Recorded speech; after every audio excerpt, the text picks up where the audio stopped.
کیا آپ جانتے ہیں کہ ہماری نوجوان نسل اس وقت تباہی کے دہانے پر کھڑی ہے اور اس کی حوصلہ افزائی کون کر رہا ہے؟ یہ دیکھیے گا.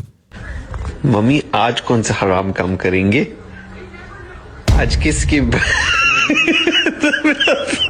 یہاں کیا ہو رہا ہے؟ ایک بیٹا اپنی ماں سے پوچھ رہا ہے کہ ممی آج ہم کون سا حرام کام کریں گے، اور ممی جو ہے شی از بیسکلی میکنگ اے دعا، اور دعا کرتے وقت اس نے مڈل فنگرز دکھائی ہیں اور اس کے بعد آمین کہہ دیا. جب اللہ تعالیٰ کے احکامات کی بات آتی ہے، دین کی بات آتی ہے، ریلیجن کی بات آتی ہے، مذہب کی بات آتی ہے، اسلام کی بات آتی ہے، تبھی آپ کو مذاق کرنا یاد آتا ہے. مجھے سمجھ یہ نہیں آتی کہ جو بلو دا بیلٹ مذاق ہوتے ہیں، جو آؤٹ آف دا باکس مذاق ہوتے ہیں، جو گھٹیا مذاق ہوتے ہیں، ان کے اندر ریلیجن کو ایڈ کیوں کیا جاتا ہے؟ اس کے اندر مذہب کیوں گھسایا جاتا ہے؟ وَإِذْ قَالَ مُوسَىٰ لِقَوْمِهِ، موسیٰ علیہ السلام نے جب اپنی قوم سے کہا ان اللہ یأمرکم ان تذبحوا بقرہ، اس میں کوئی شک نہیں ہے کہ اللہ تعالیٰ کا حکم ہے کہ ایک گائے ذبح کرو. آگے سے قوم نے کیا کہا؟ قالوا اتتخذونا ہزوا، are you joking with us? Do you think that we are a bunch of jokers? Are you kidding us? اب ایک بات میں آپ کو بتا دوں کہ حضرت موسیٰ علیہ السلام نے آگے سے یہ جواب نہیں دیا کہ میں تم سے مذاق نہیں کر رہا ہوں، میں سنجیدہ ہوں، میں سیریس ہوں. نہیں، حضرت موسیٰ علیہ السلام نے فرمایا، جواب سنیے گا، قال اعوذ باللہ ان اکون من الجاہلین، میں اللہ تعالیٰ کی پناہ مانگتا ہوں کہ کبھی بھی میں جاہلوں میں سے ٹھہروں. سوال پوچھا جا رہا ہے، آپ ہم سے مذاق کر رہے ہیں، اور جواب مل رہا ہے کہ میں جاہل نہیں ہوں. If I